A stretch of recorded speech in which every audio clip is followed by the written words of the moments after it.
Buenos días, Cuernavaca. Buenos días, Morelos.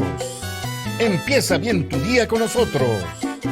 Estamos transmitiendo desde Cuernavaca, Morelos, México, la ciudad de la eterna primavera para todo el mundo. Desde la plataforma en Facebook de radioprimavera.mx. Buenos días, Cuernavaca. Buenos días, Morelos. Comenzamos.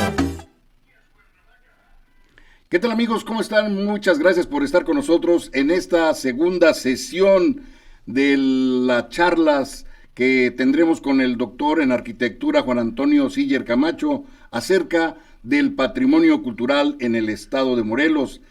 El día de hoy tendremos la primera sesión de 12 a 13 horas, la arquitectura para la producción, trapiches e ingenios, y posteriormente de 13 a 14 horas, la arquitectura y el movimiento moderno del siglo XX en el estado de Morelos. Le doy la más cordial de las bienvenidas a quienes nos acompañan el día de hoy, Luis Enrique López Jardiel y a Robert Jackson, que ya se incorporaron con nosotros, y estaremos platicando, tejiendo sobre esto tan importante como es el patrimonio cultural en el estado de Morelos, y cedo el uso de la palabra a nuestro experto en el tema, el doctor Juan Antonio Siller Camacho. Doctor, muchas gracias. Adelante. Gracias. Muchas gracias por el apoyo técnico que ahora vamos a tener en este ciclo. Y bueno, tomando ya las sesiones 3 y 4 del día de hoy, con esta dinámica que tenemos que hacer un poco más rápida, a diferencia de las presenciales, las virtuales requieren más atención y más dinamismo. Entonces van a ser muy interesantes los dos temas que hoy tratamos. Uno es la diferencia histórica de Morelos con la producción de la caña de azúcar, que tiene años de historia de producción y una transformación. Vamos a apagar los micrófonos. Diferente al ambiente que existía mesoamericano al introducir nuevos cultivos, nueva organización del territorio y la riqueza que Morelos tiene en este aspecto de la arquitectura para la producción, como le he llamado, vamos a tomar como primera parte de la charla, y posteriormente estaremos hablando también de la arquitectura vernácula, que es parte de este sistema también de habitación, y los asentamientos en torno a muchas de estas haciendas de la caña de azúcar, que a diferencia de otras, por ejemplo las de Maguey, las de Pulque, que hacían las calcanerías cuando la población se acercaba y vivía temporalmente con relación. El caso de Morelos es muy diferente, es otro patrón de asentamiento de los pueblos y la cercanía de las haciendas. Entonces, si quieren, podemos dar inicio. Sí, adelante, doctor. Correcto. Bueno, el tema de hoy va a tener una perspectiva de 500 años, ese es los parámetros temporales, y vamos a tener una delimitación espacial a lo que fue originalmente el marquesado del Valle de Guanajuato, el marquesado de Tampoco es uno de los más importantes que ejerció. Hubo algunos otros, pero nunca se llegaron a aplicar el uso de estos marquesados y el uso territorial. Entonces, el tema de la caña de azúcar, con un poco de antecedentes, se inicia en la región del Caribe. Ahí se desarrollan los primeros trapiches, los más rústicos, y Hernán Cortés estuvo en la Española, es de Santo Domingo, después se mueve a Cuba, y en la primera tuvo oportunidad de administrar un ingenio, un trapiche era muy rústico, y posteriormente tuvo la experiencia en Cuba también. Cuando él llega a México, la conquista después de los asentamientos, intenta establecer unos trapiches rústicos muy sencillos en la costa de Veracruz. No se desarrolla finalmente. Intenta también desarrollar otros en Coyoacán, en la Ciudad de México, pero quizás ni la latitud, ni el agua, ni las condiciones que funcionaron. Y en Morelos intenta dos trapiches muy antiguos de Común, con la parte norte de la ciudad, Amatlán también, pero estos molinos no contaban con la tierra suficiente, el agua, sobre todo era un poco más fría esta parte de Morelos, de Cuernavaca, y finalmente lo establecen lo que conocemos como la ciudad de Cortés, en Atlacomulco. Ahí es donde se desarrolla realmente un complejo importante industrial, que es la arquitectura industrial del siglo XVI, y la relación y el cambio en los cultivos, en los campos y el pastor.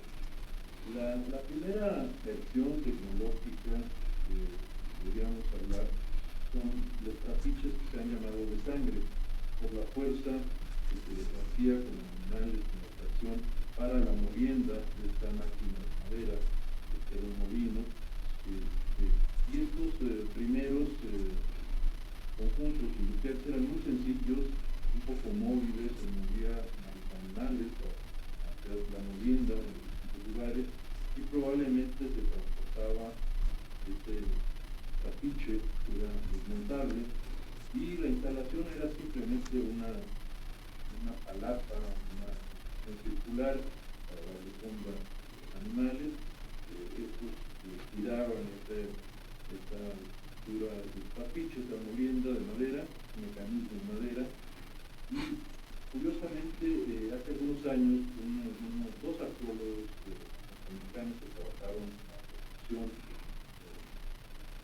en Yautepec me preguntaron, ¿no? Y cuando hicimos el recorrido de superficie, encontramos en muchos lugares unos círculos de tierra compactada o de piedra compactada, que no son estructuras prehispánicas, porque no hay evidencia arqueológica en ellos.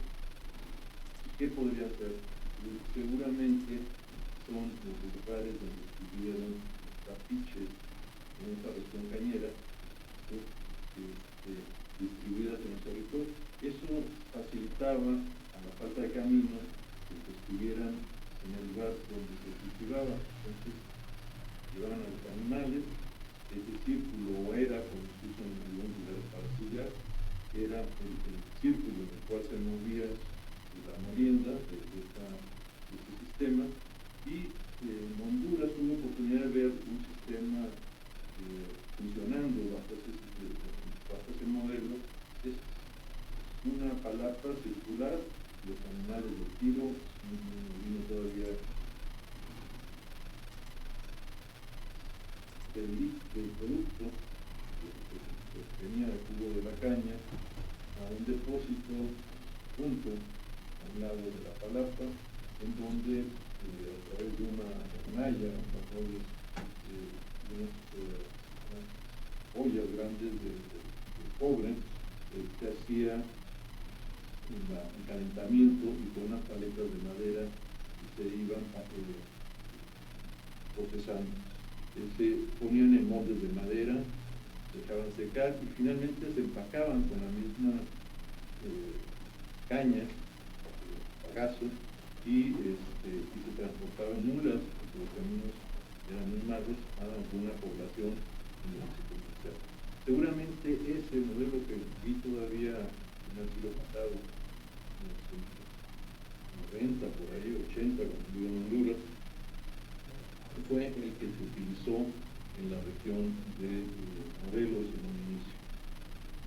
Por eso es que había muchos pequeños trapiches, que los animales era más fácil moverlos y procesar. Posteriormente se empezaron a hacer los sistemas hidráulicos, llevando el agua de los manantiales, que eran lugares sagrados para la población local. Se reutiliza conductos de agua, canales, muros y luego posterior arcos, cruces en barrancas, para llevar el agua a un establecimiento mucho más formal, y se transforma la fuerza animal, trapiches de sangre, en un sistema hidráulico, y aparece la rueda hidráulica. Esta rueda que se mueve con la caída del agua, que todavía vemos en algunas haciendas. Nos quedaba una en Morelos, no sé si todavía se conserve. Todas las demás, está el espacio de la caja de agua, pero ya estas ruedas que eran de madera cubiertas con plomo han desaparecido. Esa movía ese sistema de trapiche, todavía de madera, y sustituía el trapiche de sangre por el sistema hidráulico. Y es toda esta red de caminos de agua y de acueductos que encontramos en Morelos hacia las haciendas en donde estaba establecido este sistema.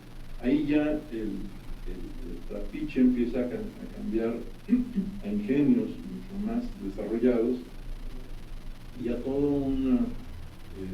un sistema preindustrial en el que los componentes los hemos estudiado, los hemos publicado en esa obra que usted tiene ahí, en donde hemos analizado lo que es la parte de la etapa de molienda, el batey, que era el espacio general y amplio en donde llegaban las carretas, y la combustión se hacía con el bagazo, o sea, se aprovechaba todo, se ponía a secar y entonces el bagazo de la caña se usaba para calentar los casos de cobre, tachos, como le llaman de la época, y se iban pasando,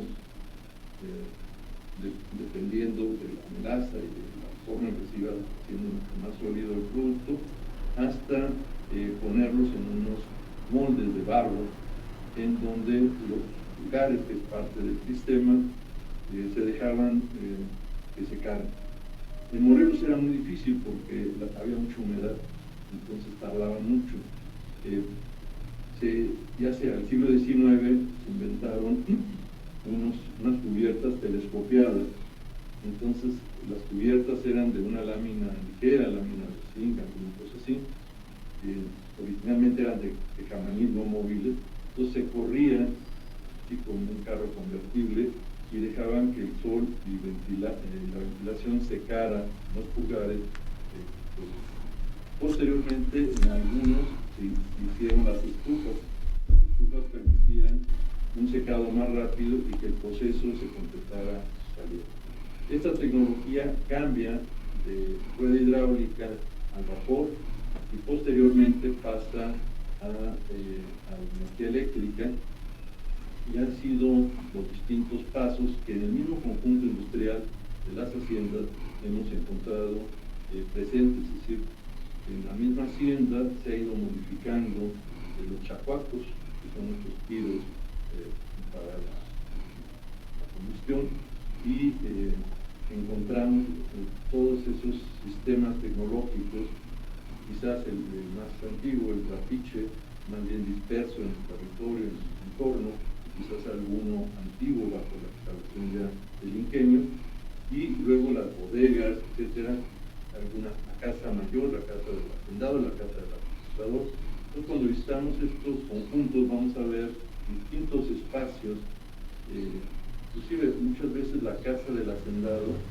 estaba arriba en la planta alta, que era más fresca, menos húmeda, y abajo estaban los pulgares. O sea, había un poco de combinación entre el espacio industrial y la casa del hacendado, que visitaba de vez en cuando. Al principio, que estaba más permanente, era la casa del administrador.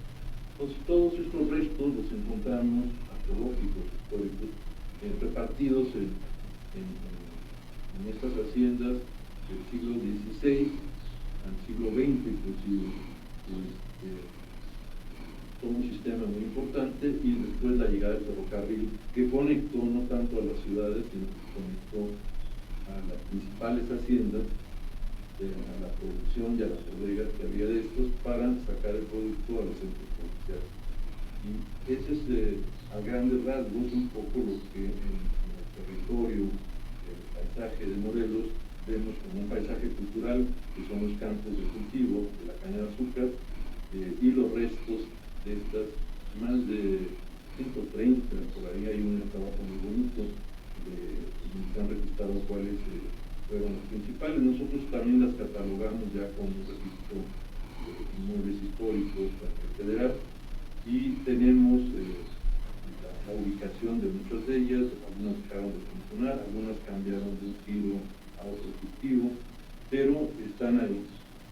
Hablando de Cuba, el Valle de los Ingenios es el sitio que la UNESCO ha declarado como Patrimonio de la Humanidad. Está en Cuba, en este Valle de los Ingenios en Trinidad. Tuve la oportunidad de visitarlo en una ocasión y es un valle extraordinario, casi como el Valle Colnáhuac en Morelos, y sus construcciones no son tan relevantes, las que se puede ver ahí, no son tan relevantes como las que tenemos en Morelos, pero está muy bien protegido este valle, que sigue siendo un paisaje cultural evolutivo, porque sigue siendo usado para el cultivo y además con una denominación de patrimonio mundial por UNESCO. Y yo creo que el caso sería una inscripción en la región del Caribe, pero yo creo que los ingenios más antiguos, los trapiches más antiguos en América están en México, y los más importantes que todavía permanecen están en Morelos, dos o tres de los primeros en Cuernavaca, pero el conjunto da una perspectiva histórica de 500 años. Yo pienso que podría ser una buena inscripción conservar los paisajes y recuperar y conservar el patrimonio arquitectónico de estos conjuntos industriales. Ese sería quizás, a grandes rasgos, y sintetizando toda una producción muy importante de la lucha de tierra, de agua, etcétera, de tecnología, y el cambio de uso del suelo, de cultivo, que se da y que después se forma parte ya de un sistema de herencia cultural y de una tradición para podemos hacer una pequeña pausa aquí y recibir algunos comentarios, preguntas, y tomaría la segunda parte de esta primera charla con el tema de la arquitectura vernácula, que sería también parte que hemos propuesto comentar cómo es el de la arquitectura para la producción, pero el hábitat también, que es parte, este capítulo 3 se llama Arquitectura para la producción y el hábitat. Entonces, el hábitat son sus pueblos originarios, que luego son movidos a los nuevos asentamientos, y los restos de arquitectura vernácula, que es otro tema interesante, que existen en algunas regiones todavía, y la diferencia entre la arquitectura rural y la arquitectura vernácula, y la mala forma en que ha sido evaluada.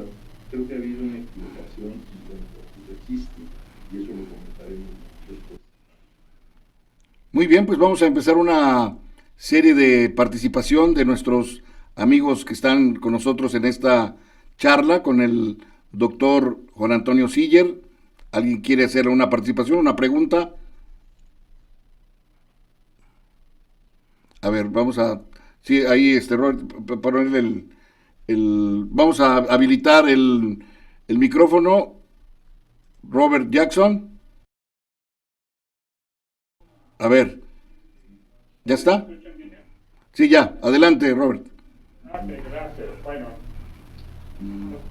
los accidentes que conozco en Morelos, yo he trabajado principalmente sobre las doctrinas del siglo XVI en Morelos y otras partes de México Central, pero hace poco publiqué un libro sobre Tlayacapan, y la historia de Tlayacapan está relacionada íntimamente con la hacienda Pantitlán, que está ubicada entre Tlayacapan y Yautepec. Fue establecida por Cortés, perteneció al marquesado del Valle, pero después perteneció a los agustinos. Entonces, en los relatos del siglo XVIII, por ejemplo, en el expediente de una investigación sobre las tierras de Tlayacapan, hay comentarios de que los trabajadores de Pantitlán fueron llevados a participar en la vida religiosa de Tlayacapan, obviamente organizada por los agustinos. Otro comentario, Juan Antonio estaba hablando sobre la vida rural. y otra es unir forma de pensar a la representación moral más completa de la vida rural en México en el siglo XVIII. Son los morales que están en la Universidad de Tepozotlán, en el Estado de México. Hay una representación de un acueducto, pero también diferentes actividades rurales, por ejemplo, de molino de sangre, como estaba comentando Juan Antonio. Sí, creo que eso que comentas me hizo recordar un tema muy tradicional de patrimonio inmaterial de Morelos, y ya que estás hablando de Tlayacapan, el baile de los chinelos. Entonces, esa danza de los chinelos, muy peleada entre los de Tepoztlán y Tlayacapan, y tienen originarios y todo. En un ciclo de conferencias que hicimos, presentando los libros ahí en la cerería en Tlayacapan, los cronistas de ahí de la ciudad destacaron que estuvieron ahí muy atentos en la presentación de unos libros y me preguntaron sobre los títulos primordiales. Esos títulos primordiales, una Elvira Pruneda, una restauradora que trabaja en Montenegina, lo restauró en Tlayacapan y está en el resguardo en el centro de archivos, pero en un ciclo que organicé porque me pedían que habláramos del pochote de la ceiba, como se le llama aquí en Morelos, y el pochote de Tlayacapan es muy antiguo, y hicimos todo un estudio de ese pochote porque está en un emplazamiento muy importante, frente a la plaza. Las conclusiones que encontramos de ese pochote por los especialistas de la UAM, tuvimos como al cardiólogo, al anestesiólogo, si fueron cada especialista de raíces, árboles, tallo, etcétera, y hicieron un chequeo, un checklist al pochote, que además ya lo habían maltratado mucho por el mal uso que le daban bajo el árbol. Encontramos que era un pochote que vino de la costa, o sea, ese pochote lo trajeron de la costa y lo sembraron ahí, no es un pochote propio de esta región. Entonces eso lo hace interesante porque fue traído de este lugar. El lugar en donde estuvo también fue muy importante porque compartía frente a Cabildo, al TECPAN y a la plaza el lugar de decisión. Bajo ese árbol se tomaban las decisiones, como en Yucatán siguen haciéndolo bajo la selva. Entonces fueron resultando cosas como un árbol tan importante en su emplazamiento, su referencia y ese sincretismo de un lugar en donde se toman las decisiones en el interior de un TECPAN, un cabildo, y las que se toman bajo un árbol de una tradición. Ese es un tema interesante. Y el segundo tema es, invité a Elvira Pruneda que diera una de las 5 charlas que hicimos con el grupo, y entonces ella habló que me preguntaban de los primordiales, ella les habló cómo se restauró, cómo se hizo la paleografía, la importancia de que ellos la conocieran, les dimos copias de ellas, de los documentos para que los defendieran su territorio, las masoneras, que es un mojón que aparece en ellos, pero el documento decía que de Panchimalco, donde les habían facilitado unos terrenos de arrozadero para el ganado, a cambio de un préstamo, de una ayuda, la población de ahí iba año con año en marcha y entraban danzando, y eran pobladores de origen africano, algunos de ellos de estos ingenios. Entonces iban con ropa de colores muy propia de la cultura africana, colores muy vivos, no iban de blanco, iban de muchos colores, danzando, y con estas danzas de brincos, o sea, muy parecidas a las danzas que en otra región africana. Entonces ellos entraban a la población, hacían una fiesta para agradecer el préstamo que tenían, y la forma, la ropa, los trajes, etcétera, y la danza pura del lugar, decía que todo era pagano, y pues los dejaba porque el pueblo iban a la fiesta y ambos participaban. Y comentaba Elvira Pruneda que probablemente ese traje y esas danzas similares a las del brinco del chinelo tuvieron origen en esa relación de los negros y de los pobladores de esas haciendas con Tlayacapan y que probablemente todo esto hace que fueron anteriores a las que en otros lugares se fueron dando.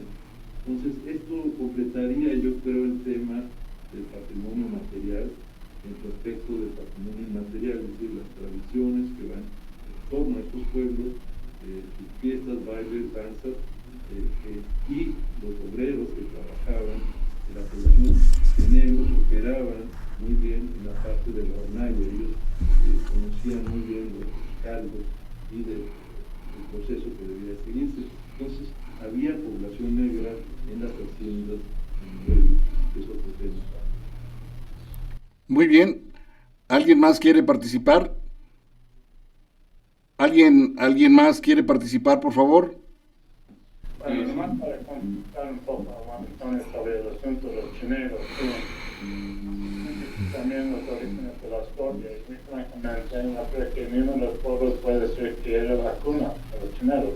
Están muy cerca de uno al otro y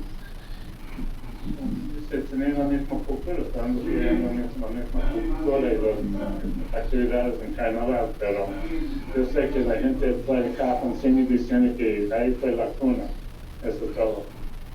Sí, bueno, siguen peleando quiénes fueron, pero eso está en los documentos, o sea, en títulos primordiales aparece esa referencia, a diferencia de otras, en la que hay ese testimonio de reciprocidad, en donde llevaban a través de una fiesta las haciendas a los de Tlayacapan, y eran recibidos en el pueblo de esta manera. Ellos estaban brincando, danzando, y probablemente esa sea esta tradición que andan buscando en muchos lugares. Sí, adelante Luis Enrique López Jardiel. Y rápidamente, tal vez para complementar un poco lo que mencionó ahorita el maestro Siller, en relación a cuál fue, digamos, el primer trapiche que se originó en el estado y prácticamente en el continente, en el macizo continental. Hay varios historiadores que manejan que cuando llegó Cortés a la zona de Cuernavaca, obviamente sentándose de alguna manera en el Tlatenango, ahí se genera el primer trapiche y el cultivo formal de la caña de azúcar. Si bien después se hizo un desarrollo un poco más industrial, ya con una producción de carácter comercial, el primer trapiche del continente americano, independientemente de los intentos que se han querido solucionar en términos de que en Coyoacán existieron algún par de ejercicios, creo que el de Tlatenango sigue siendo con más firmeza el primer trapiche en el continente americano y el nacimiento de la producción de la caña de azúcar. Creo que es importante porque eso le da un sello de desarrollo al Estado durante toda su vida, desde esta época colonial, independientemente de que sí, efectivamente, creo que el valle de Cuautla es donde se asienta formalmente el desarrollo de los trapiches. Ya lo dijo nuestro Siller, creo que todavía está por explotar esa gran historia. Poca gente conoce y sabe que ahí se desarrolló una de las principales industrias sobre todo en términos del comercio y en términos de identidad. El estado de Morelos y el azúcar y el trapiche son prácticamente, yo diría, una unión de elementos que generan esa gran identidad todavía por desarrollar. Bien, les quiero citar una colaboración del cronista de Cuernavaca, Juan José Landa Ávila, donde nos menciona que en las instalaciones del cuartel de la 24ª Zona Militar se construyeron en un predio donde estaba la hacienda de Buenavista, edificada en el siglo XIX, que era una fábrica de alcohol y aguardiente, porque hay muchas confusiones. Por ejemplo, el ingenio de Axomulco, que es donde está actualmente un trapiche y es una es un fraccionamiento residencial, que a veces se confunde con el Chacuaco, que está en la 24ª zona militar, pero que fue construida en la hacienda de Buenavista en el siglo XIX, y ya posteriormente el de Ingenio de Tlaltenango, que está precisamente frente a la iglesia de Tlaltenango, de la Señora de los Milagros, donde hay la escuela primaria 18 de marzo, para que no haya confusión. Esto es lo que nos manda el cronista Juan José Landa Ávila, a quien le agradecemos. Sí, doctor. Sí, coincido con las observaciones que han hecho ambos.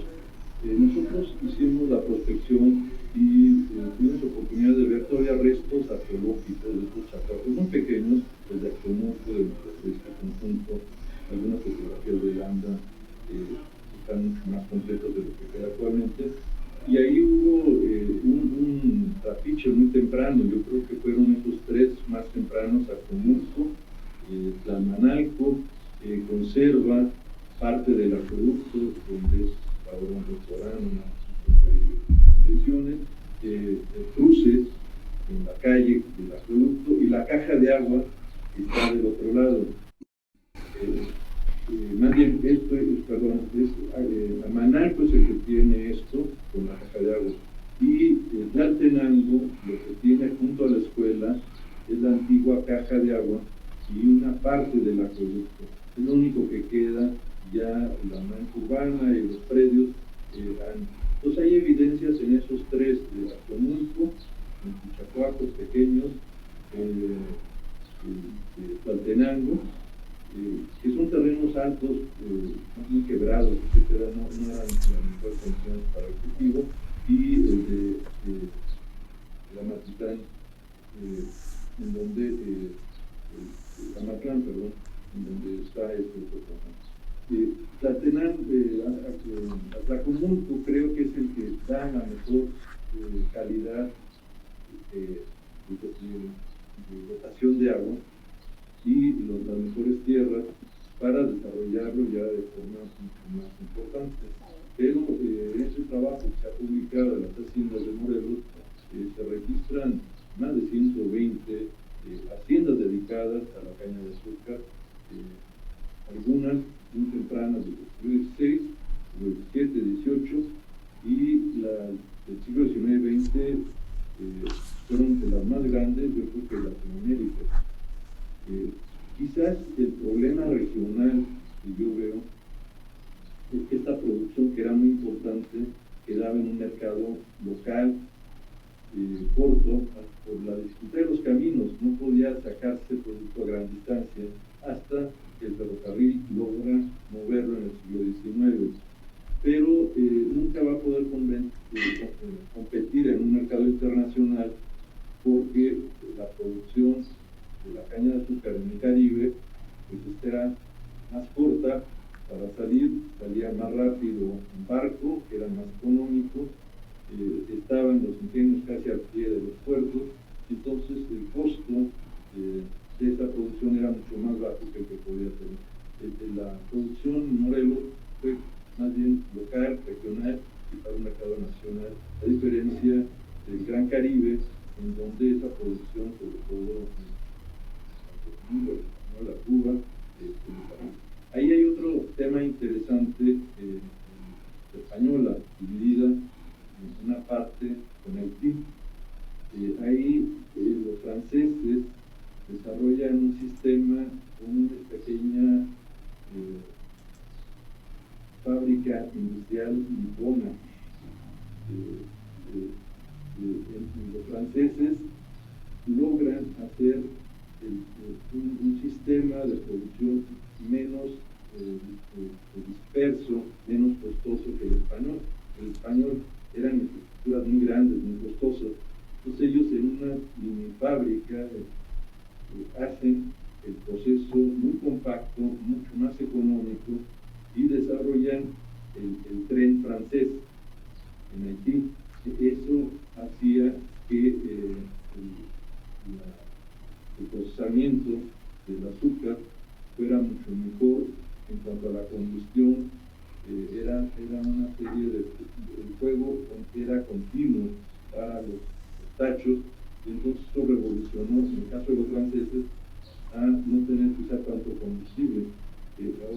economías vemos que si cuesta menos es mejor. Entonces, siempre se usó el bagazo, por eso había un patio. Y batey es una palabra taína. Sí, batey se trae de la ciudad de Cuba y se usa para ese gran patio de las tiendas, ¿sí? Y le seguimos usando ese nombre para designarlo. Entonces, en la región del Caribe se llegó también a usar molinos de viento.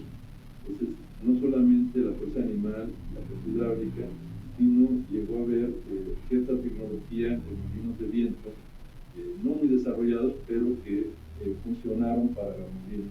Entonces, hay toda una historia muy importante en torno a al sistema de producción.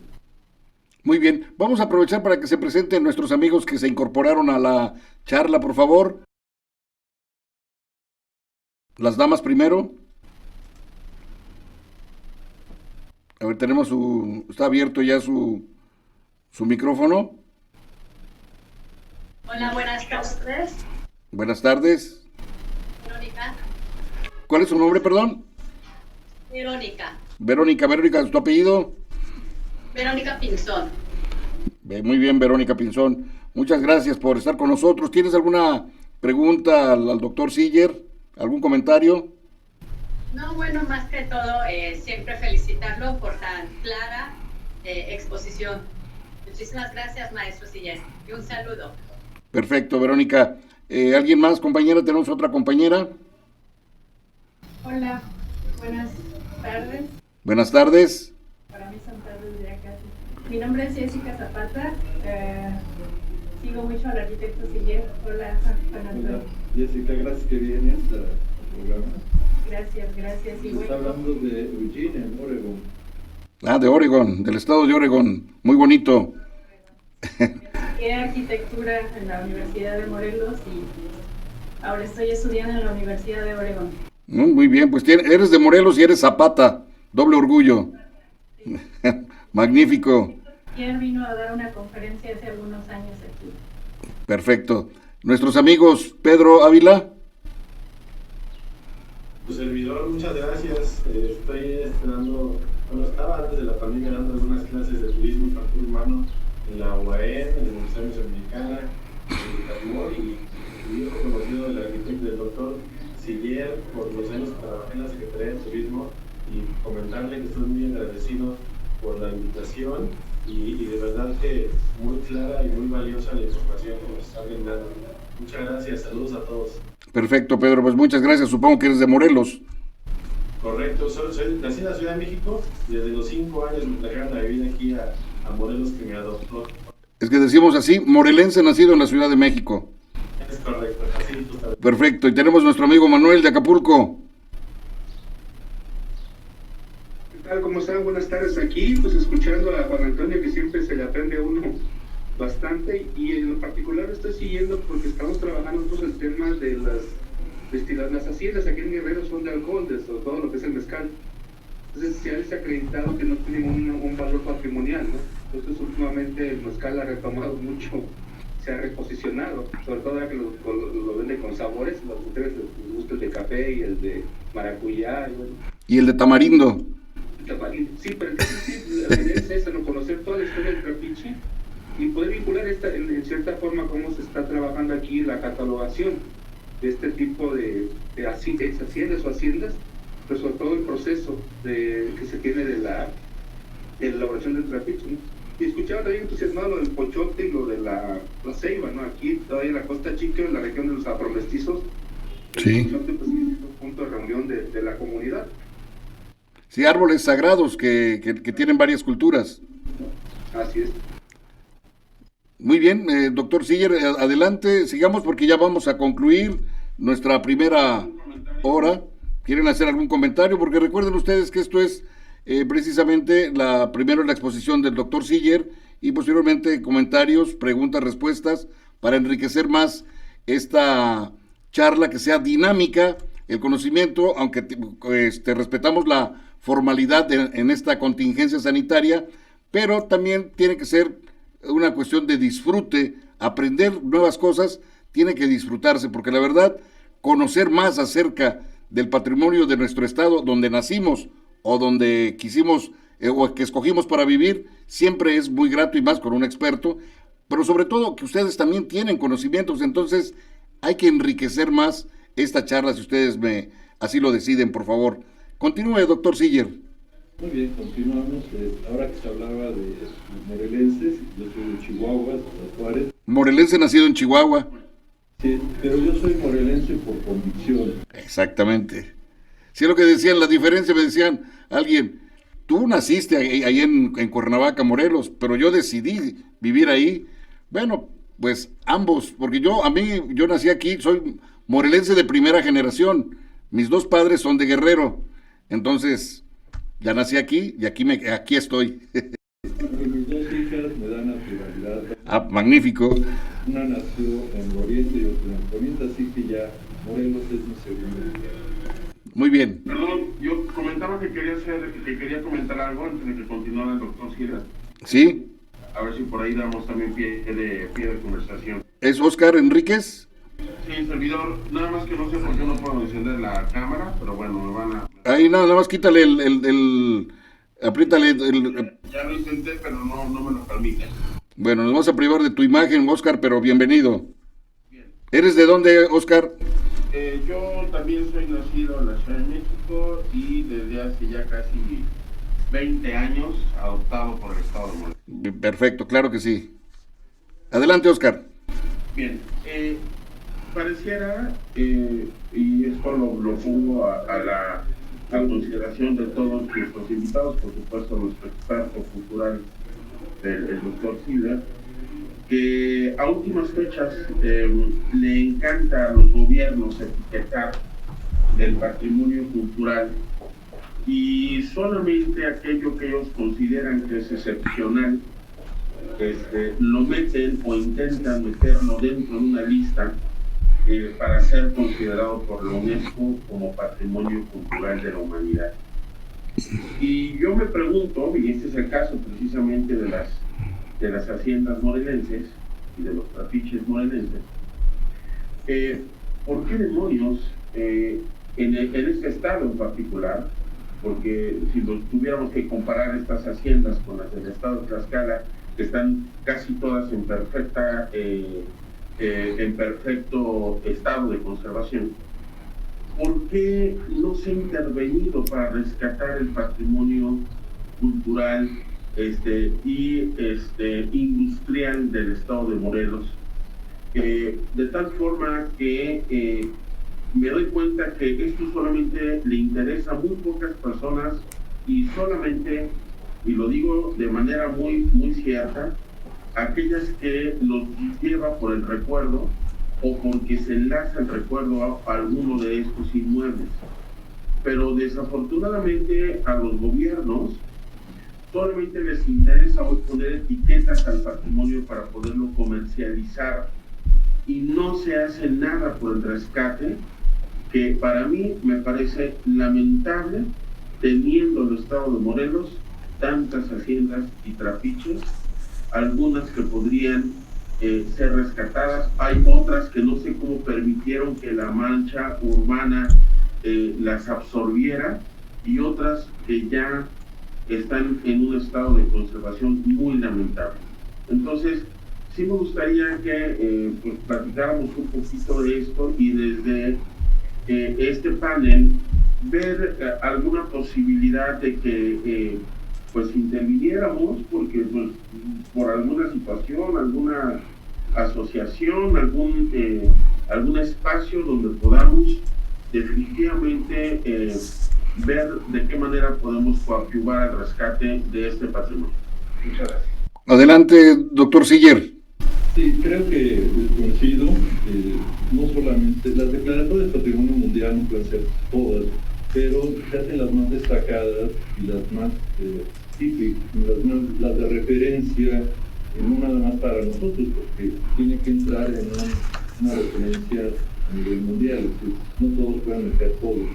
Yo creo que es un referente para que lo demás que tenemos se proteja, es decir, un poco la normativa que se sigue en lo que se han escrito y las normas internacionales que se pueden aplicar en la actividad nacional.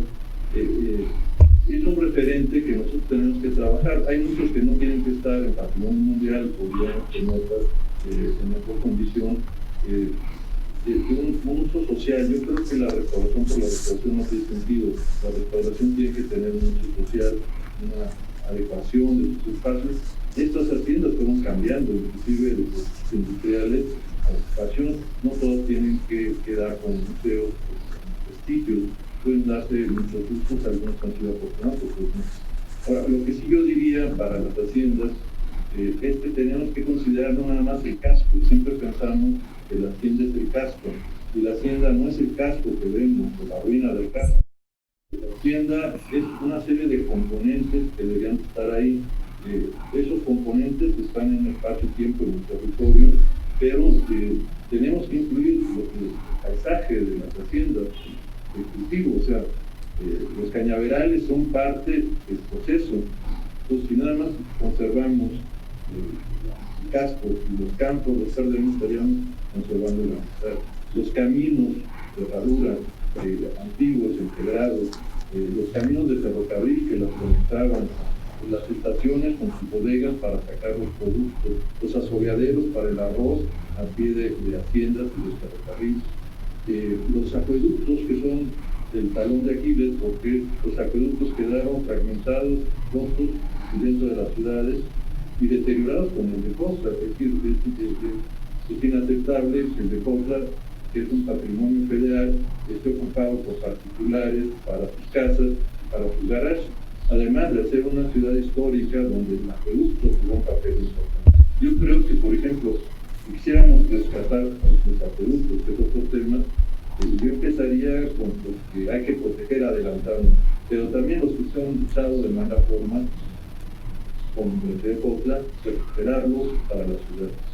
Cambiando, porque nos van a quedar 5 minutos para el otro tema de esta sesión, y que quizás solamente voy a anunciarlo, es una de las cosas que yo descubrí estudiando la arquitectura que llamamos vernácula. A veces queremos transformar y conservar la arquitectura vernácula como si se pudiera conservar por su materialidad. Casi todos los libros de arquitectura vernácula la estudian como arquitectura material. Y lo que yo descubrí hace muchos años fue que la arquitectura vernácula no es un patrimonio material, aunque físicamente es tangible y la vemos tangible. La arquitectura vernácula es un patrimonio inmaterial. Es decir, si se pierde la tradición de los que la usan y la hacen, se pierde esa arquitectura. Además, esa arquitectura tiene una temporalidad, es esa arquitectura que se conserva porque se sigue haciendo. O sea, no tiene que ser la más antigua, sino la que se sigue haciendo de manera tradicional por las comunidades, los materiales, etc. Entonces, se ha registrado esta arquitectura vernácula como una casita, entonces pierden la unidad del solar. La arquitectura vernácula tiene que ver con una unidad doméstica, con un solar en donde las actividades no están adentro del cuarto, de la casa. Pues casi todos los libros de arquitectura vernácula sacan la casa vernácula y sacan focos de adentro y de afuera.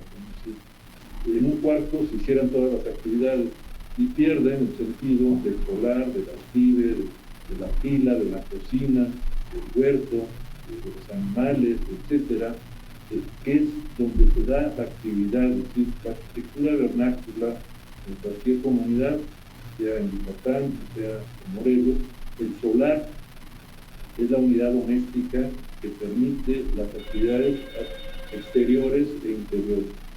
Entonces, creo que tendríamos que pensar en cambiar el modelo para entenderla como arquitectura inmaterial, como de tradición y de herencia, y a partir de eso entender que la única forma de conservarla es conservar la tradición de los que la hacen. Por ejemplo, las casas de Ullapan se hacían con el intercambio de madera, de teja, entre pobladores secundarios. Pero cuando prohíben el corte de la madera para sus casas y la teja ya no se hace, y la teja se va a las casas coloniales, el sistema se rompe. Y además, cuando empiezan a venir los migrantes, yo pensaba que en las poblaciones más retiradas era donde se conservaba mejor la arquitectura vernácula, y es exactamente al revés.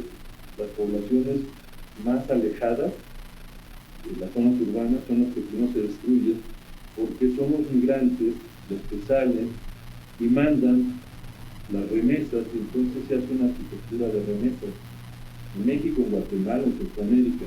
Y esa arquitectura de remesas es el dibujo, el soporte del lugar al que emigraron, a los Estados Unidos, y el dinero para que el maestro de obras tire la casa vieja y la haga con la forma del dibujo que le mandó, con otra interpretación. Entonces vemos cómo de repente en zonas muy alejadas, en la Sierra Nevada, en Morelos, de repente casas con bay windows, con unas cosas, un pedazo de postizo de una cosa, y dice uno, esta zona era extraordinaria, tenían un material muy bueno, unas mejores condiciones climáticas, y de repente todas modificadas. Y modificadas por esos considerandos de migración, de envío y de cambio. Es decir, el que sale quiere vivir de manera diferente y quiere no vivir en la casa tradicional. Entonces, ahí hay varios aspectos. ¿Cómo conservarla? El problema de la arquitectura de remesas y la valoración que deberíamos de tener, no del componente material, sino del componente inmaterial. Cuando el solar se empieza a fraccionar, pues ya no puede funcionar como solar, y la arquitectura vernácula va a terminar por desaparecer, porque las actividades fuera de lo que es la casa ya no se realizan. Que recapitulo, de la arquitectura vernácula estudiada de mejor manera como patrimonio inmaterial, que es como podemos estudiarla y conservarla, y como una unidad doméstica, no solamente la casa vernácula, que es la que se necesita en todos los libros de arquitectura, sino del solar como unidad doméstica y de las actividades que en ellos se realizan. Todavía en algunas regiones, sobre todo en Yucatán, en Guerrero, se sigue usando la unidad doméstica, y quizás lo que vamos a tener cambios por la modernidad es en el espacio de la habitación, pero el conjunto sigue siendo un conjunto con una gran tradición, una gran herencia, en donde las actividades son exteriores y la habitación es el lugar en donde se duerme y se realizan algunas actividades, pero no gira la arquitectura en torno solamente a un espacio interior, sino a la relación con los espacios exteriores y la milpa que cercana al sitio. O lo que podemos decir, doctor, con permiso de usted, que no solamente es la casa, sino el hogar, lo que significa lo adyacente, lo que le da cuerpo a la construcción, donde uno se reúne con su familia bajo el techo. Sí, en el caso de Morelos, por ejemplo, el Cuescomate, el granero, está al centro del patio. Uno entra en el tecorral, al patio, lo que articula como una gran estructura la dinámica que ese círculo, esa gran olla en barro tejida, genera, y además es el centro del mundo, es decir, ahí están los alimentos, está al centro de la casa, el granero. Entonces el Cuescomate articula ese solar, ese patio. Ese patio tiene una casa, tiene otras habitaciones, tiene la cocina, tiene la hortaliza, el corral, etcétera, pero todo ese conjunto es el que hace la unidad doméstica que llamamos arquitectura vernácula. Pero si el granero se deja de usar, se destruye, el terreno se fracciona, esa arquitectura vernácula va a quedar reducida solamente a una de las unidades, a la casa. Entonces ese sería el primer punto. Y el segundo es el tema de las remesas. Las remesas aplican mucho más que en la zona urbana a las zonas de los poblados, que son los que se están afectando mucho más. Creo que tendríamos que hacer una mejor orientación, valoración y orientación a que la arquitectura de esos poblados se conserve apoyando con los materiales y sistemas constructivos para ese sería mi punto al que llegué con el estudio de la arquitectura vernácula estos años, y en particular en Morelos, en donde tenemos este tema. Y bueno, ahí tienen un cuescomate extraordinario. Ese es un vestigio arqueológico que aparece en los códices mesoamericanos, que es el granero, y yo creo que podríamos en otra ocasión dedicarle un tema, una sesión, solamente a hablar de la alta tecnología que tiene ese granero, que ahora lo usamos como decoración, en los hoteles se ponen, en las miniaturas, pero que es el centro del solar en donde se guarda el grano, es decir, es el lugar más importante, es el que les da la vida. Si ese grano no se conserva, la gente no va a vivir, no va a poder volver a cultivar, no va a almacenar. En España se llaman hórreos, y es interesante, podríamos hacer un programa hablando de los tomates y hórreos, porque los hórreos crecen en España, se agrandan con la conquista, porque se llevan el maíz y lo siembran allá, y entonces la capacidad de los hórreos se ve reducida y las tienen que ampliar. O sea, la ampliación de los graneros españoles llamados hórreos se hacen gracias a que el maíz se lleva y se cultiva en España. Pero eso es otro tema. Vamos a regresar a la arquitectura vernácula, unos 5 minutos, algunas preguntas, y me gustaría entrar al tema de la arquitectura del siglo XX. A mí me gustaría comentar que fue muy interesante el rescate de estos cuescomates en el oriente del estado de Morelos,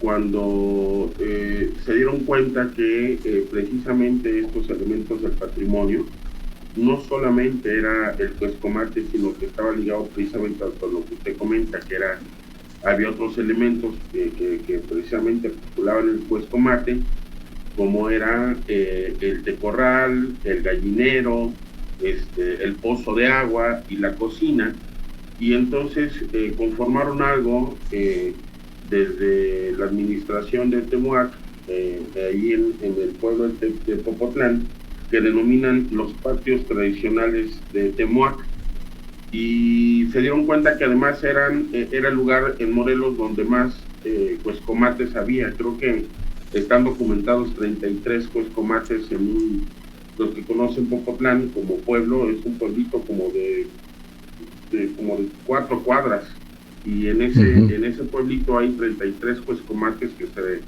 que se rescataron, y además se involucró a los jóvenes de la comunidad, porque ya la tradición no había dentro del pueblo. Tuvieron que, no recuerdo de dónde tuvieron que ir a traer a un especialista, no había ya dentro del pueblo una sola persona que los restaurara, entonces tuvieron que ir a buscarlo fuera del municipio, a otro municipio de Morelos que ahorita no recuerdo, y ese señor dio un taller del rescate en el que se involucró a la misma sociedad, principalmente a los jóvenes, que ahora ya tienen el conocimiento precisamente porque se les dio el taller de rescate de estos cuescomates. Sí, adelante, doctor. Muchas gracias, Oscar. Un comentario, creo que es un tema que podríamos tratar. Chalcatzingo tiene muchos. Yo catalogué en todos los que hicimos algún inmueble. El cuescomate siempre fue un registro de referencia, con la idea de regresar al rescate de estas unidades de conjunto, y particularmente pues un programa de conservación y mantenimiento, quizás ya como un elemento escultórico en la casa, pero de valor, y darle algún certificado a la gente que lo tiene de que conserva un patrimonio material que se tiene que estar manteniendo. Yo creo que una escuela taller vendría muy bien en algún programa de operación para que los que existen se les dé mantenimiento y se conserven. Entonces, se tendría que hacer todo un proyecto, una propuesta, pero ese sería uno de los temas que se deriva de esta arquitectura habitacional, de esta arquitectura vernácula y rural. Sí, perdón, solamente quiero mencionarle, arquitecto, que quien está haciendo actualmente los cuescomates y también se dedica a la reparación es Emilio Barranco, de Chalcatzingo. Sí. Emilio Barranco, para mandarle un reconocimiento también a lo que menciona Oscar. Hice un programa en Radio UFM, donde estaban restaurando el cuescomate de la universidad, abajo de la torre. Ah, exactamente, sí. Entonces yo me lo encontré que estaban quitando la cubierta, que había que repararla, la olla sigue funcionando, y le dije, ¿por qué no hacemos? Yo iba a un programa de radio, lo invito la próxima semana a hacer un programa de radio, y hicimos un programa hablando solamente de ese tema, que me pareció muy importante, invitar a los de la Escuela de Arquitectura que fueran a ver cómo se hace un puertomato en su propia escuela, afuera, en el patio. Entonces él estuvo en un programa de radio comentando qué materiales se usan, cómo se hace el tejido, cuánto tiempo dura, etcétera. Y hay un trabajo de maestría sobre los puertomatos de Morelos, y yo he querido hacer un estudio comparativo de esto contra los hórreos. Por ahí hay muchos temas para dedicar una serie o un programa a las características que esto tiene para la conservación del grano y para mitigar a los roedores, es decir, es todo un tema. Me gustaría entrar ya al movimiento que he llamado en mi explicación arquitectura movimiento moderno. Lo puse más o menos de 1925 a 2000, pero es una arquitectura de transición. Y para mí era importante incluirlo, y ya habíamos hecho en algún programa anterior, lo repito, el catálogo de monumentos históricos inmuebles para Cuernavaca que hicimos a nivel federal incluyó alrededor de 550 edificios.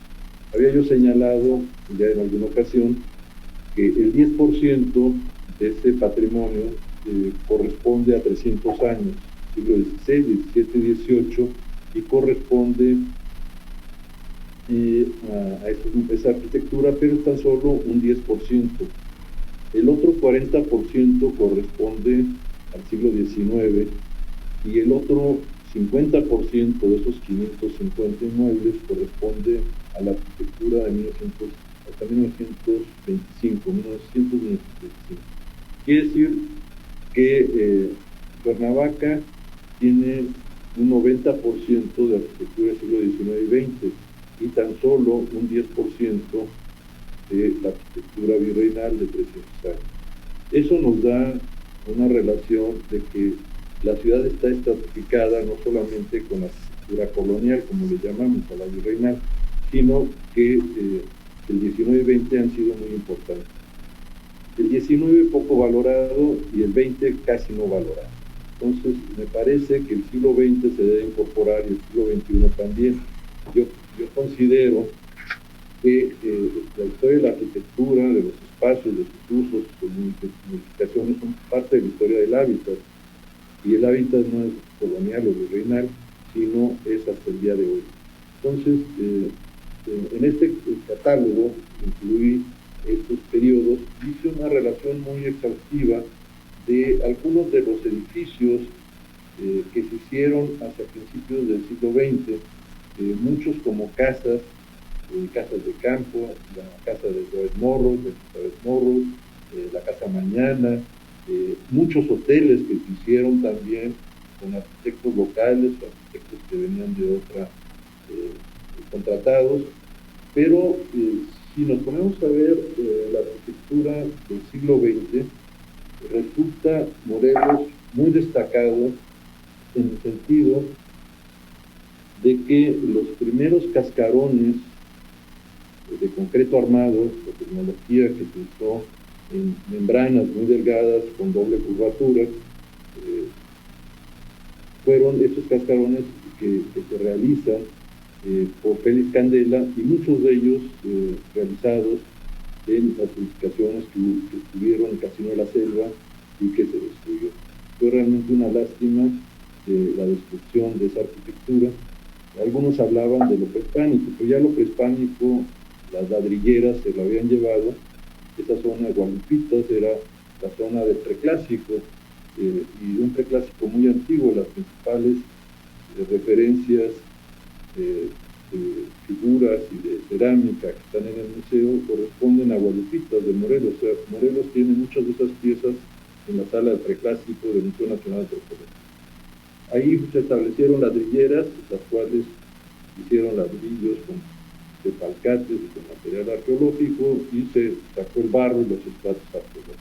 Posteriormente llegó Casino de la Selva, George Payant hace las exploraciones y protección de lo que quedaba, pero prácticamente ya había sido sacado todo el material arqueológico en ladrillos. O sea, esos ladrillos son ladrillos con alcates arqueológicos en distintas partes, sobre todo de la Ciudad de México, que salía por ferrocarril, enviaban estos materiales a la Ciudad de México.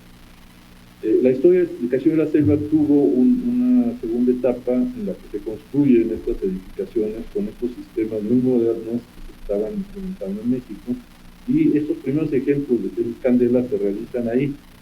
Una lástima que se perdieron tanto en estos teatros, espacios públicos que había ahí, bungalows que se hicieron bajo este sistema, y se perdió eso para un centro comercial, y la vegetación que también que no existía se sembró, se quitó, dejaron una parte, pero realmente pues fue un desastre de una arquitectura que tenían. Mucha gente dice que se perdió, pero tenemos obras de Félix Candela, una en la salida sur, en Palmira, que es un paraboloide muy golpeado, muy destruido, que nadie le hace mayor cosa, y es parte de estas obras que hizo Félix Candela en Morelos, sobre todo para entrar a este fraccionamiento que se había hecho con la capilla en la parte alta del cerro, que también es un referente muy importante de la arquitectura del siglo XX, y un hito porque lo vemos en el paisaje, esta capilla que tenemos en la parte alta. Tiene una de Palmira. Sí, la de Palmira, de Felipe de Jesús, San Felipe Jesús, mártir mexicano, el primer mártir mexicano, bueno, español, en América, no hispano, que muere en el retorno de Filipinas a México, es capturado en Japón, y los murales referentes a él están en la capilla, en el centro de la Catedral de Cuernavaca, en los murales. Son murales de final del siglo XVI, principios del XVII, extraordinarios, y esa capilla está dedicada a San Felipe Jesús, pero es una estructura junto con otros elementos que hay en este fraccionamiento de la mano de Félix Candela. Pero lo que es sobresaliente es la obra de Fray Gabriel Chávez de la Mora. Él es un religioso, arquitecto benedictino, y él se anticipa al Concilio Vaticano II y realiza en Morelos una primera capilla bajo los principios que el Concilio Vaticano II va a tener para la forma de la celebración de la misa. Y esa capilla que tenemos realizada, dos de ellas en Cuernavaca, son las primeras en el mundo en las que se hace bajo el criterio. Es la capilla 1957-62, Fray Gabriel Chávez de la Mora, en Santa María, Huastepec. Es una capilla extraordinaria porque tiene ese concepto de comunidad. Ya no es la nave principal separada del criterio de la nave, sino integrado en una congregación, que es el nuevo concepto, en la parte de los feligreses y la parte de la celebración de la misa. Entonces, estas dos capillas que tenemos, que se conservan, una ya un poco medio abandonada, pero está ahí de pie, son los dos primeros ejemplos de arquitectura religiosa del siglo XX en el mundo, bajo ese criterio de hacer un edificio bajo lo que va a ser el nuevo programa arquitectónico para la realización de templos modernos. Y esto lo hace 5 años antes de cualquier otra edificación que se dan a partir ya del Concilio Vaticano II. Entonces, estos otros dos ejemplos que menciono, Fray Gabriel Chávez de la Mora, y luego su intervención junto con Ricardo Robina y otros más, la Catedral de Cuernavaca, fueron muy importantes porque a partir de ese Concilio Vaticano, la primera remodelación o cambio se hace en la Catedral de la Ciudad de México, más bien es el tercero, se hace en Santiago Tlatelolco, en la Ciudad de México, en San Lorenzo es el primero, Santiago es el segundo, la Catedral de México es el tercero, y el cuarto, fuera de la Ciudad de México, que se hace sobre edificios históricos virreinales, su adecuación a la modernidad de la nueva liturgia, es la Catedral de Cuernavaca. Y ahí tenemos todavía parte de los vitrales de Matías Guerin y de otros escultores. Yo creo que el mejor arte sacro del siglo XX en México lo tenemos en la Catedral de Cuernavaca, obra de este conjunto de artistas, pintores, escultores, y bajo la dirección de un arquitecto muy visionario, es Fray Gabriel Chávez de la Mora, originario de Jalisco, pero radicado en Morelos, y él es parte, junto con Ricardo Robina, los autores de ese proyecto que tenemos, que es la Catedral de Cuernavaca. Entonces, ahí podemos encontrar dos cosas integradas: la arquitectura del siglo XX, la adecuación, el diseño interior, y una arquitectura del siglo XVI, con unos murales únicos, que son los murales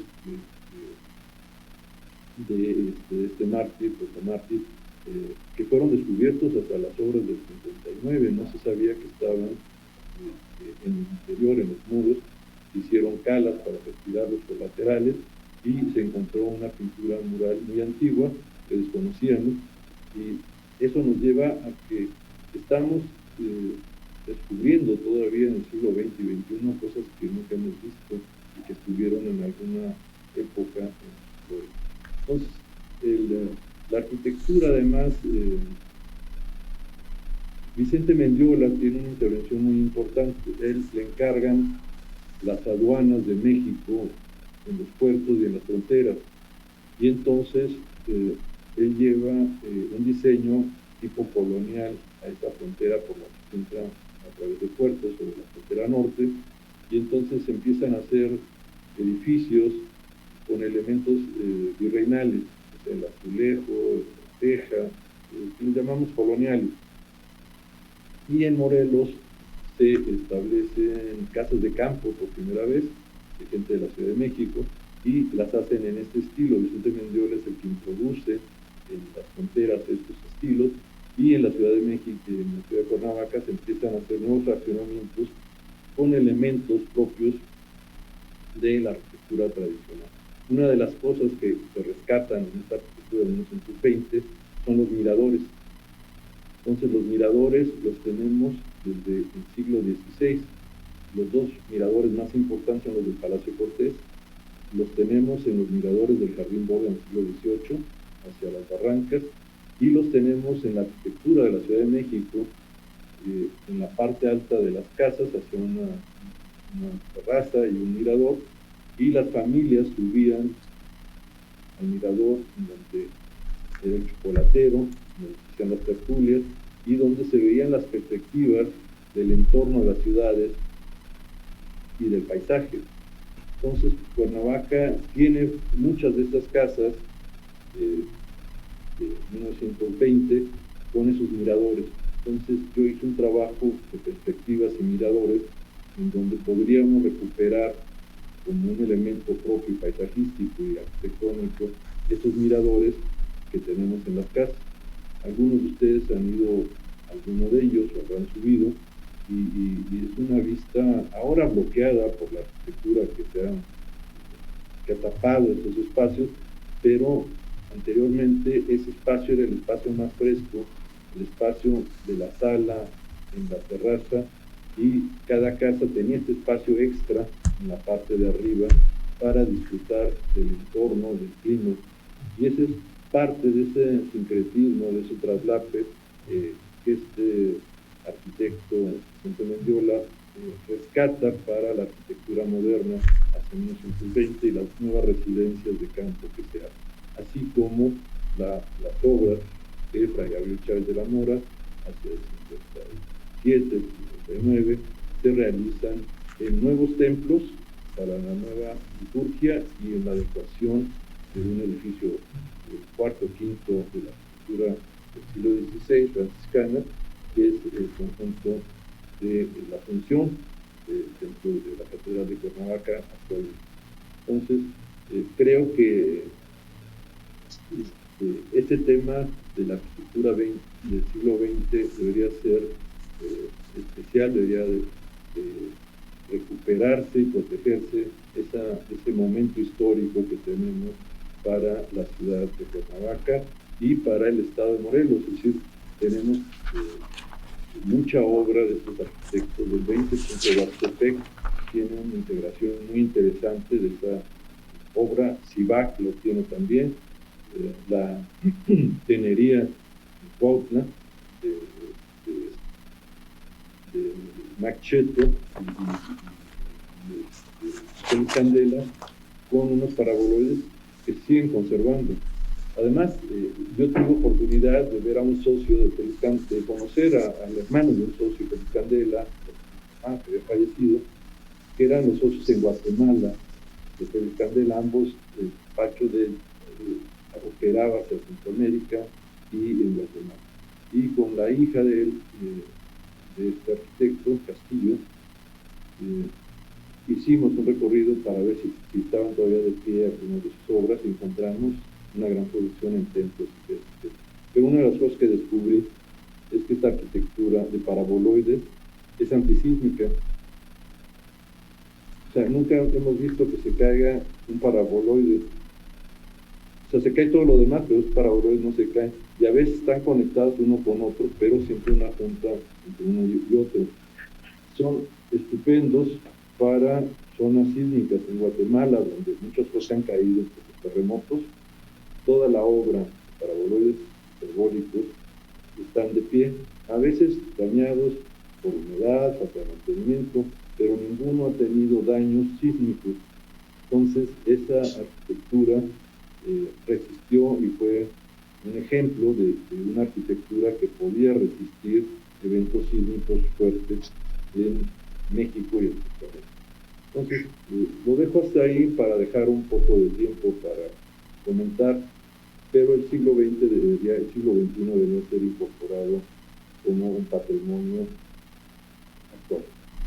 Muy bien, gracias, doctor. Bueno, abrimos esta sesión de preguntas y respuestas, por favor, para que ustedes hagan alguna participación. Sus micrófonos están abiertos. ¿Sí están abiertos?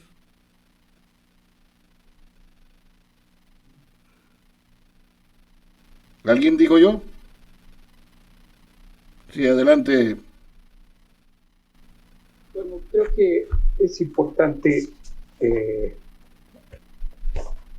reconocer cómo viene evolucionando el sistema que todo el mundo describe de protección al patrimonio. Veíamos en la primera ronda sobre todo aquella infraestructura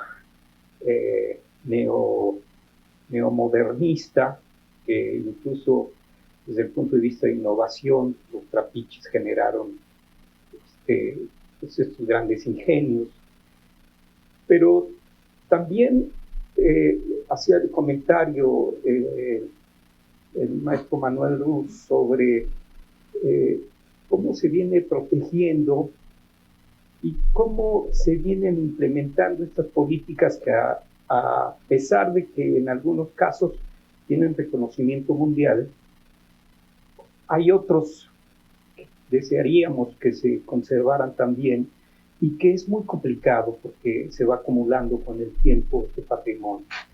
Sin embargo, ahorita que estábamos escuchando esta gran obra del siglo pasado, me parece que, por ejemplo, hay otros edificios, como por ejemplo el mercado del centro histórico de Cuernavaca, que también es muy importante, y hay otros pequeños edificios que si bien habían incluso casas aparentemente han tenido una huella dentro de la imagen pública de Cuernavaca en el sentido de su identidad, si buscáramos generar otro reconocimiento, no solamente los inmuebles patrimoniales que tienen esa perspectiva o ese tamaño de ser de carácter mundial, los nacionales, si bien es importante, yo diría que habría que empezar a buscar políticas públicas que hablaran desde lo local. Hemos visto que incluso a nivel municipal tenemos grandes huecos de reconocimiento de patrimonio. Desde el punto de vista estatal, pues ya está toda la zona de las Trapiches y toda la arquitectura virreinal que tiene grandes huecos.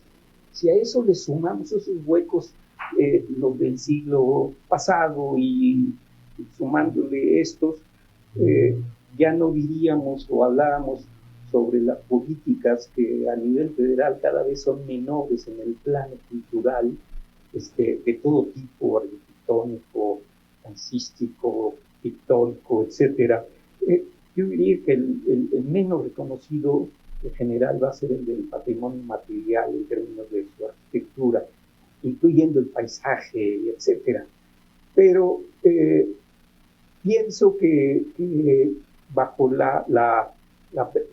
los comentarios estos muy ilustrativos de Antonio Siller nos señalan algunas cosas que se va perdiendo en el camino, y el reconocimiento de las autoridades y de las instituciones es muy bueno que no dejemos de presionar, si bien ahorita estamos en una especie de compás de espera, no por la pandemia, sino más bien por la política cultural que se lleva en el país, en algunos estados.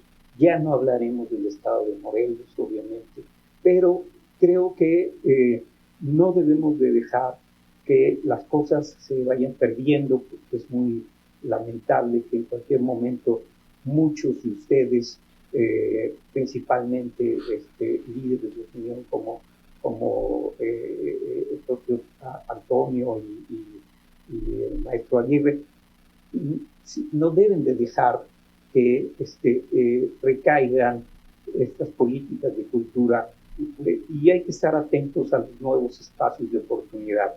Si bien ahorita yo creo que la política en términos generales está dejando un gran vacío, un gran hueco, hay que buscarlo en esa forma como una oportunidad, y al siguiente espacio pues trabajar con todas las ganas, y los documentos que tiene o que hace el maestro Siller son prácticamente elementos que son portadores de futuro en algunos de los casos, y no dudaría ni por un segundo que estos reconocimientos, sobre todo de la obra moderna, reciente, incluyendo las del siglo anterior, pudiéramos generar un poquito más de participación. Hay mucha obra que se usa todavía, que sigue vigente en términos de su utilidad. Hay alguna que está más o menos semi-abandonada, es decir, no tiene una función muy formal, incluso tiene ya cambios de uso, como es el Casino de la Selva, pero creo que se pudiera todavía hacer un gran rescate, primero de toda la obra virreinal, después la moderna, hasta la última etapa. Muchas gracias, Luis Enrique. Hay algo que es muy importante, que en efecto, bueno, vemos aquí en Cuernavaca que de repente hay un inmueble que lo vemos ahí un poquito medio deteriorado, pero cuando vemos ya el espacio está vacío, ya no se rehabilita, se tira de plano, como si lo viejo fuera malo. Entonces, partimos de una premisa: es muy difícil amar lo que no se conoce. Por eso es que yo le propuse esta alianza estratégica al doctor Siller, porque él conoce el patrimonio histórico de Morelos, y yo, mi área de expertise es la comunicación. Entonces habremos de dar a conocer, para que la gente empiece a amar, a conocer y amar lo que tenemos aquí en el estado de Morelos. Muy buena reflexión, Luis Enrique. Adelante, doctor Siller. Sí, olvidé mencionar dentro de esta lista que aparece en mi libro la obra de John Spencer. Los que vivimos en Cuernavaca hemos visitado obras en las que él intervino como escultor de origen inglés, llega a Morelos, queda a vivir su vida con su esposa en Morelos, y de las iglesias, varias capillas que hay en la ciudad, te van pidiendo arreglar la entrada, la torre, etcétera, y él le da un toque muy importante a muchos edificios. Intervino desde la perspectiva artística, y eso nos lleva a pensar que la intervención no debe ser con pastiche. Muchas veces quieren una obra histórica, restaurarla, reconstruirla, haciéndola con el mismo estilo, y es un pacto histórico. Entonces las intervenciones de John Spencer me parecen extraordinarias porque con un gran sentido artístico, sus intervenciones en edificios recientes, del siglo XX, algunos de ellos, pues un toque de historicidad, iconografía, y en edificios como la Capilla de los Reyes, en la parte norte de la ciudad, una capilla del siglo XVI, interviene el atrio, interviene el muro atrial ya modificado, y interviene sus espacios exteriores con una capilla abierta del siglo XX, y incorpora los zapantes de agua a ese interior, y como el lenguaje del arte del siglo XX puede dar continuidad a otras artes. Ahí creo que el mensaje que nos deja John Spencer es que la presencia del siglo XX de un artista complementa una obra del siglo XVI. Hubiera sido lamentable que lo hiciéramos con almenas o con construcciones falsas, cuando la intervención con ese lenguaje artístico nos permite ver un toque de esa obra, de un mensaje, de una iconografía, en donde un elemento del pueblo, que son las corrientes de agua, entran al atrio, se mezclan con el muro atrial, y luego la vegetación que circunda la capilla está en sus oleos, en sus formas, de los elementos que él integra, desde una perspectiva escultórica. Entonces, creo que ese acierto, como los que tuvo la adecuación con conceptos ya modernos a la catedral, fueron muy importantes. Y otro personaje que no mencioné, pero que es sobresaliente, es el arquitecto Manuel Arroza. Manuel Arroza escribía en el diario de Excelsior, en la sección de teoría y de arte, y muchos escritos estaban ahí. Él era arquitecto, pero era un teórico de la arquitectura. Y junto con Guillermo Rosell, que era el director del proyecto, de este proyecto de Palmira y del templo San Felipe de Jesús, invitan a Félix Candela a trabajar en ese fraccionamiento. Yo tuve la oportunidad de platicar hace algunos años con Manuel Arroza en unas conferencias que dio y después en algunas charlas, y me sorprendió que el concepto de la teoría y del arte para el siglo XX en un fraccionamiento que no fuera totalmente comercial, sino que tuviera espacios, tuviera un arte urbano.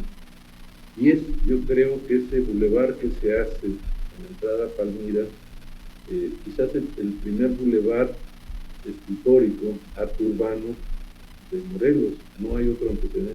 El que se llama el de las bolas.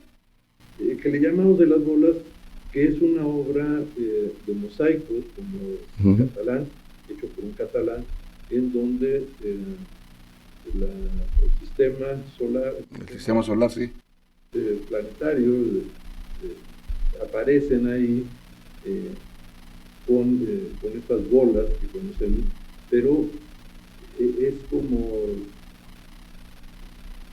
si estuviéramos viendo una escultura del siglo XX en Nazca. Sí, las esculturas de Nazca son para verlas desde arriba. Sí, claro, desde arriba. Drones o cuando se pasa, ese sistema que está puesto ahí es para verlo, lo vemos a a nivel de tierra, pero el concepto fue para verlo desde arriba. Desde arriba.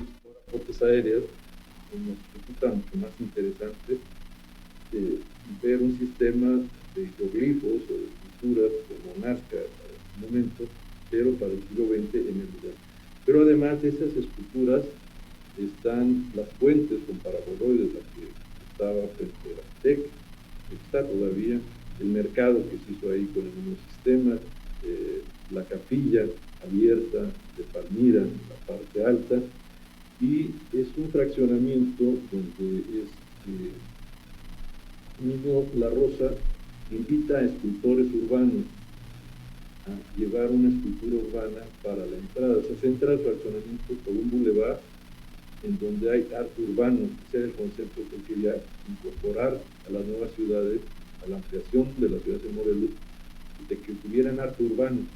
Pero es la primera ocasión en que se intenta hacer eso en una propiedad privada, no se hacía a nivel público.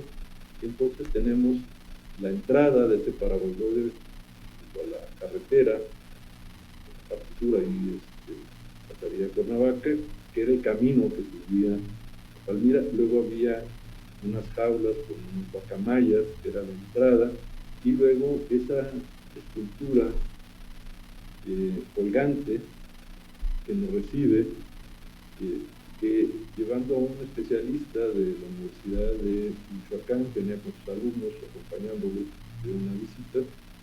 Él es ingeniero, estudió en Barcelona esculturas.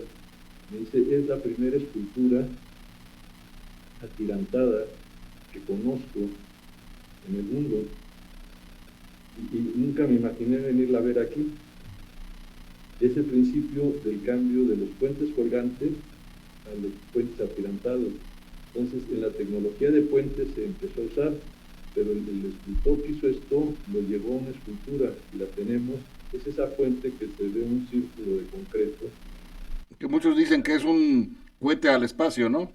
Exactamente, pero el tema tecnológico de un poste y atirantar es el mismo que se empezó a usar en los puentes colgantes. Paso de puente colgante a puente atirantado, pero en el arte. Entonces estaba tan sorprendido y me dio la explicación. Entonces yo entendí que ese artista se adelantó y fue innovador en llevar a su expresión histórica un sistema tecnológico. Y esa la tenemos, yo creo que es única en México, la tenemos en esta entrada, y en toda esta serie de esculturas que permiten entrar al fraccionamiento y salir a través de un camellón amplio, una vía amplia, pero además de movernos con arte urbano. O sea, no teníamos ese referente de tener arte urbano, como fue la Ciudad de México con las Olimpiadas, el circuito histórico, con cada país montó una escultura y se recorría un espacio donde había esculturas. Entonces creo que han sido algunos toques, algunos experimentos que se han hecho y que podrían ser buenos referentes. Es decir, yo creo que conocerlos y valorarlos nos permitiría saber experimentos que se hicieron tanto en el diseño urbano como en el arte urbano en Morelos en el siglo XX.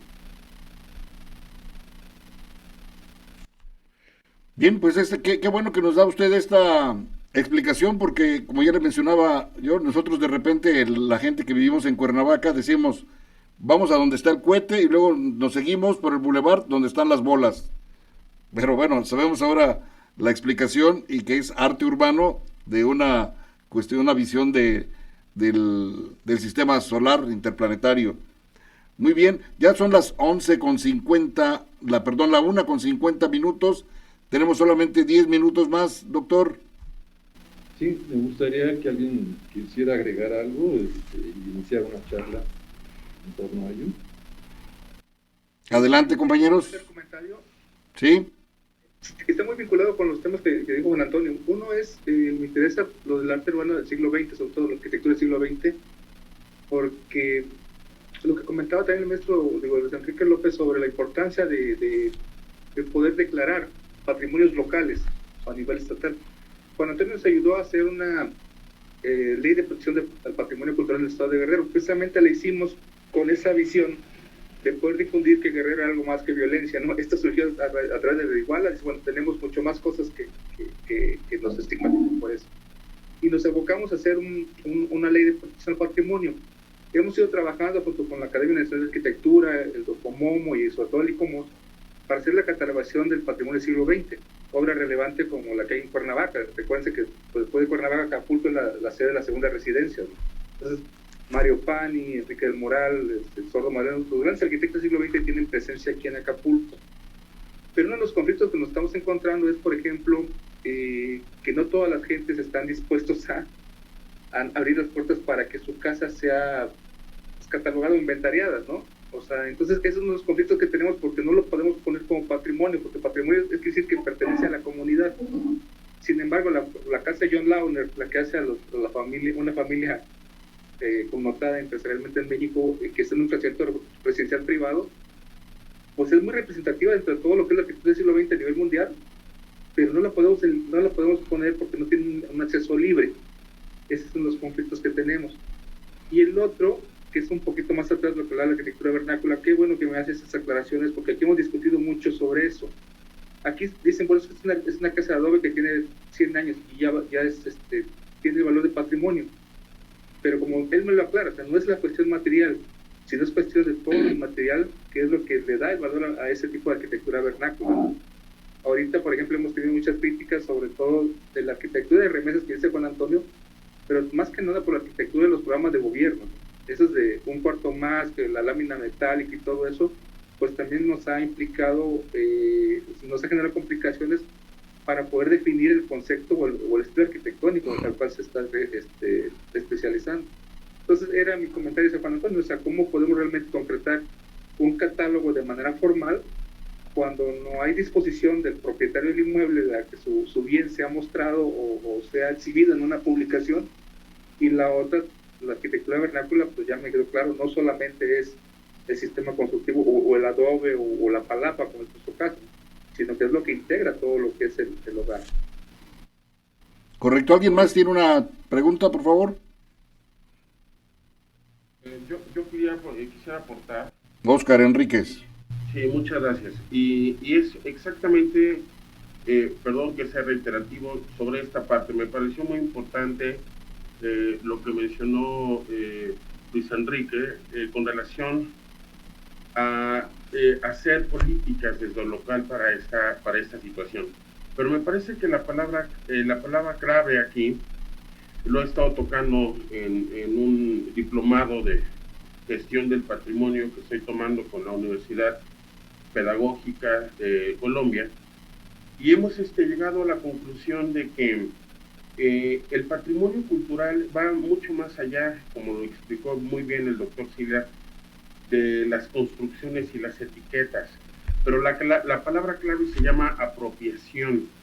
Si los individuos de una localidad o de una región no sienten como suyo este cúmulo de conocimientos arquitectónicos, de patrimonio vivo, del patrimonio inmaterial, si no sienten como suyos estos paisajes culturales, es muy complicado que se pueda dar paso a lo que Manuel sugería en este momento, que es hacer un catálogo cuando las mismas comunidades no le dan la importancia, es más, no solamente no se la dan, la desconocen. En muchos casos hay una cuestión que tiene que ver con la ignorancia de lo que representan todo este tipo de manifestaciones culturales, y eso es lo que nos impide a los que trabajamos con la cultura y a la que tratamos de gestionarla de una manera adecuada,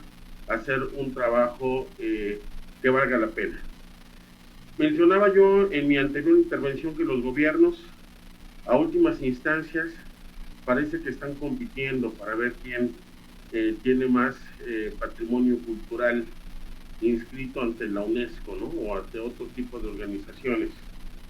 Pero reconocerlos solamente o reconocerlos únicamente porque eso es lo bonito, eso es lo macro, eso es lo que nos puede dar una visión hacia lo internacional, sería también olvidarnos de los pueblos originarios y sería también olvidarnos de las tradiciones que tienen su identidad más, mucho más clara precisamente en las mismas personas que ya vivieron en ella y que ya las dejaron. Y es el caso, por ejemplo, del patrimonio gastronómico. ¿Cuántas recetas, por ejemplo, se han perdido? No solamente porque las siguientes generaciones, hijas y nietas, ya no les interesa seguir cocinándolas, sino porque además las cocineras que tenían, que habían recabado de viva voz, probablemente de su misma madre o de su bisabuela o de su abuela, ya han dejado de existir. Y entonces esas recetas se van perdiendo y esos pueblos van perdiendo identidad.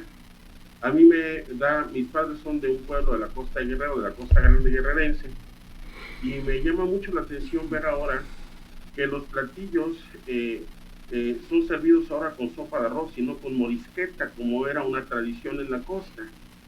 O también me da mucha pena ver que las relleneras, estas cocineras que hacen este famoso platillo guerrerense que es el relleno, las relleneras de esta región, las que conocíamos como icónicas, porque además el relleno, como ustedes lo saben, como muchos otros platillos, tienen esta categoría de ser ceremoniales. Son platillos que se sirven únicamente en las fiestas más importantes o en un día de la semana, como el relleno en esta parte de la costa guerrerense, que es los domingos. Entonces se va perdiendo esta tradición, ya no hay a quien le interese. Los nuevos habitantes no están tan preocupados de este tema, porque también sus padres y la gente que los educa, llámese en las escuelas o quienes les dan algún tipo de educación desde sus casas, no los instruyen a tenerle con ánimos de que se apropien de su propia cultura. Y ahí vamos perdiendo muchísimo. ¿Cómo trabajar todo esto? Este es un comentario que también lo dejo a manera de que ayuden a macizar esto que estoy comentando, porque es una inquietud que a mí me tiene, pues de alguna manera muy confrontada. Muchas gracias. Gracias. Adelante, doctor Siller. Estamos ya por terminar, nos quedan 2 minutos. Me han parecido muy importantes las intervenciones del público y sus amigos. Yo agregaría solamente que tenemos que trabajar, o las estrategias que yo he encontrado más asertivas, es trabajar desde las universidades, desde las nuevas generaciones, con temas que a veces les podemos dar una comunidad, un ejercicio de algo, y vincularlos. Es decir, si logramos hacer ese traslate del estudiante en formación al patrimonio, último trabajo de futuro y después maestrías y doctores, si las quiere hacer, las hagan en torno a esto, pero por lo menos de la licenciatura se vean con un componente cultural que a veces no pasa más allá de una clase. El contacto es importante. Yo creo que si los acercamos a que trabajen con patrimonio, vamos a poder ir documentando. No tenemos recursos para hacerlo. Yo muchos de los inmuebles, Casino de la Selva, etcétera, de la tenería, los he hecho con tesis asignadas y dirigidas, y han resultado buenos trabajos documentales, que han sido unas tesis que después pueden ser publicadas, etcétera. Quizás lo que nos ha faltado es que muchas de las tesis no terminan en un archivo y como tesis, sino que se pudieran hacer como una colección de publicaciones monográficas.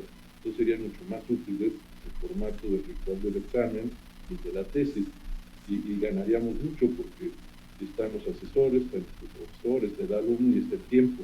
Entonces podríamos ir dejando una colección extraordinaria de documentos con los que podemos ir avanzando. Muchos de los edificios del siglo XX los he documentado a través de eso. Entonces la vinculación de la universidad, la que estamos, con el patrimonio, con las comunidades, es importante. Y el segundo es trabajar a partir de las comunidades.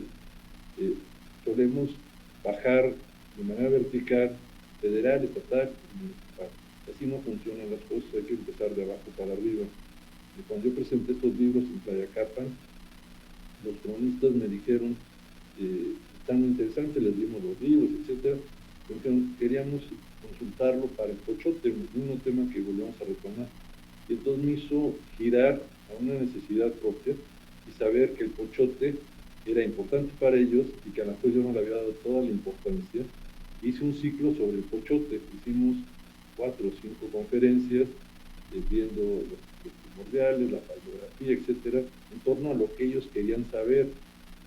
Y eso nos permitió después hacer un taller, después de ese ciclo, un taller para visitar las capillas del lugar. Entonces cada 2 semanas hacíamos recorridos. Entonces yo creo que a partir de entender cuáles son los intereses del lugar y de ahí irlo ampliando y trabajando con ellos, se puede hacer mucho. Algunos de ellos eran guías de turismo. Entonces dije, ¿por qué no vamos viendo cuál es el patrimonio del lugar? Yo ya tenía mi inventario y vi otros que yo no había podido entrar y conocí. Entonces, esa relación no se hace entre una institución federal o un centro de conservación, que van a otra cosa, se hace en otro tipo de relación. Entonces, trabajar con la comunidad y trabajar desde las universidades me parece que es una muy buena posibilidad y una estrategia para conocer y hacer una mejor difusión. Yo creo que la difusión también es fundamental. Si no hacemos una buena difusión en el lugar, primero con ellos y después a nivel del municipio, estado, etcétera, las cosas funcionan de abajo para arriba. Yo llegué con un catálogo estatal y me dijeron, queremos el de nuestro lugar. Bueno, les doy el municipio, no queremos el de este lugar, porque así funciona. O sea, uno piensa de otra manera, ellos funcionan de lo suyo hacia afuera. Entonces, bajo esa lógica tendríamos que trabajar a que entiendan que el patrimonio de ellos es también el que está afuera y lo comparten. Pero tenemos que hacer esa vinculación en campo. Yo creo que si no salimos a campo, no pueden ser las cosas desde un pizarrón o de un cubículo, estamos muy alejados, ¿no? Y eso sería un comentario final y invitarlos al próximo martes a seguir con esta serie. Vamos a tener los temas 5 y 6, y el formato de diálogo con ustedes me parece mucho mejor. Muy bien, doctor Siller, pues queremos agradecerles a todos nuestros participantes el día de hoy: Luis Enrique López Jardiel, Robert Jackson, Verónica Pinzón, Jessica Zapata, Pedro Ávila, Manuel Cruz y Óscar Enríquez. Los invitamos a que inviten a sus amigos interesados en el patrimonio. Recuerden que el patrimonio tiene mucho que ver con la memoria histórica, pero también con la memoria conceptual. Hagamos de esto un ejercicio diario también, y recuerden que nos vemos aquí el próximo martes a las 12 del mediodía. El doctor Siller les dará a conocer la liga para estas 4 sesiones. Les agradecemos mucho y recuerden que este es un punto de partida, un punto de vista diferente, porque ya no es una época de cambios, ya estamos en un cambio de época, y le agradezco mucho al doctor Siller que nos siga alumbrando el camino del patrimonio histórico del estado de Morelos, doctor. Muchas gracias. Gracias. Nos vemos el martes un poquito antes de las 12 para empezar en punto. Hasta luego, muchas gracias. Ya nos vamos, pero recuerda, estás en radioprimavera.mx. Buenos días, Cuernavaca. Buenos días, Morelos.